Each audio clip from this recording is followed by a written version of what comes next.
The morning after his accident, he woke up and asked the nurse, "Will I ever be able to run again?" The doctor replied, "I don't know. You have damaged almost every major joint in your body. Your legs are completely shattered and both of your hands are full of steel."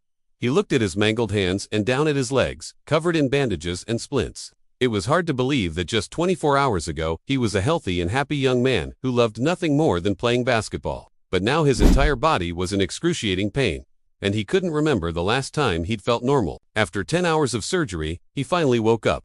He had no idea how bad his injuries were, but he could tell something was terribly wrong. He tried to move his fingers, but they felt heavy and stiff. He then turned his head and saw his right hand wrapped in bandages. He had never seen so much blood in his life. It was everywhere. On his sheets, on the wall, all over him. He started to panic. How can I live like this? What if I'm never able to hold a basketball in my hands again?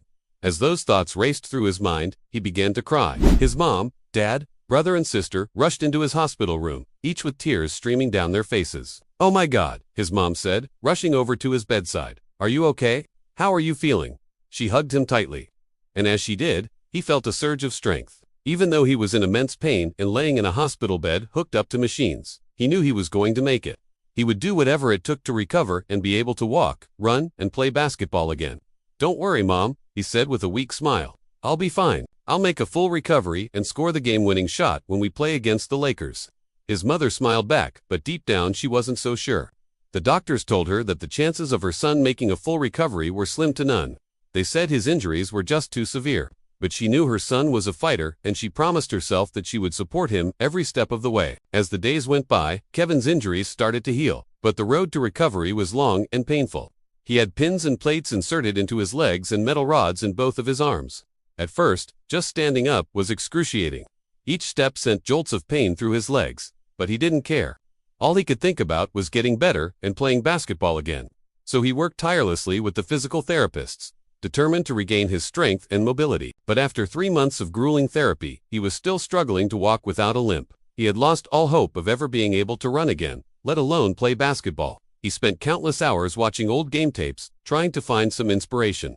He looked at the players flying through the air, jumping for rebounds and dunking on their opponents. He wanted to be out there with them so badly. But as he watched the games, he noticed something. The players weren't just talented athletes, they were also extremely hard workers. He knew that if he really wanted to get back on the court, he needed to put in the work. No one was going to do it for him, so he started training again, even though his body was screaming in protest. He lifted weights to build up his lower body strength. He practiced shooting free throws until his hands bled, and he worked on his footwork, trying to get his balance back. Every day was a struggle, but he didn't care. He was willing to do whatever it took to get back into playing shape. Meanwhile, his friends and family were worried about him. They could see that he was pushing himself too hard, and they didn't want him to get hurt again. Kevin, his best friend, said one day, "You need to take a break. You've been training non-stop for weeks. Your body needs time to rest." "I know," Kevin replied, "but I want to be ready for tryouts. If I don't make the team, I'll have to transfer to a different school. I can't let that happen. This is my dream school and I'm not giving up on it." His friend nodded, understanding his determination, but he still thought he was training too hard. One day during practice, Kevin felt a sharp pain in his knee. He tried to push through it, but the pain just got worse. Finally, he had to sit down and take a break. He looked at his knee and saw that it was swollen and red. "I think I messed up my knee," he said, his voice filled with despair. "What am I gonna do?"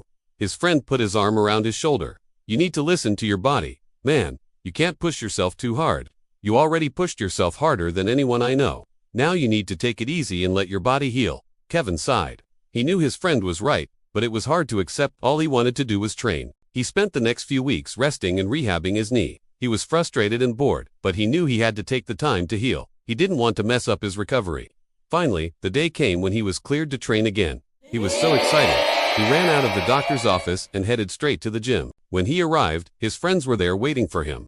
"We heard you were back," one of them said with a big smile. "We're going to help you get ready for tryouts." Kevin grinned. He was so happy to be back. He worked hard with his friends, but he didn't push himself too hard. He knew the importance of balance. Rest and train, push and pull. He had to listen to his body and give it the time it needed to heal. Tryouts were tough, but Kevin was prepared. He gave it his all, playing defense, hitting jump shots and driving to the basket. He felt like he was flying again. In the end, he made the team. He was so happy. He hugged his friends and thanked them for their support. Then he looked up in the sky and whispered, "I'm back." The season was a roller coaster ride. There were tough games and easy games, wins and losses. But no matter what, Kevin played his best. He wasn't the same player he used to be, but he was getting better every day. He learned the importance of teamwork and the value of hard work.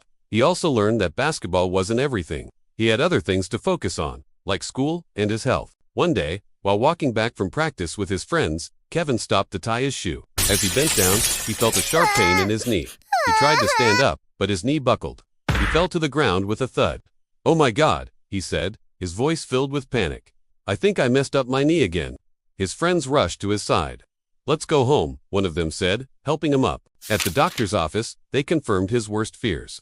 Kevin had torn his ACL. He would need surgery and months of rehabilitation. He felt like his whole world was crashing down around him. "How am I supposed to make it through another year of rehab?" he asked, his voice cracking. "I just got back on the team. I can't miss another season." His doctor put a hand on his shoulder. "I know this is tough, Kevin, but you're a fighter. You've been through worse, and you've come out stronger every time. You can do this." Kevin nodded, trying to believe the doctor, but as he walked out of the office, he felt like giving up. He was tired of the pain, the surgeries, the endless rehabilitation. He just wanted to be normal again. That night, as he lay in bed staring at the ceiling, he thought about his life before the accident. He remembered the days when he could run, jump, and play sports without any pain or limitations. He missed that life so much.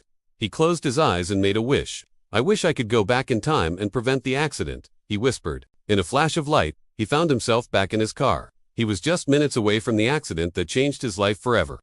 He could see the road ahead, the same road where he lost control of his vehicle and crashed. Kevin slammed on the brakes and turned the steering wheel. He didn't know where he was going, but he didn't care. He just wanted to get away from the accident. He drove for what felt like hours, but it was only a few minutes.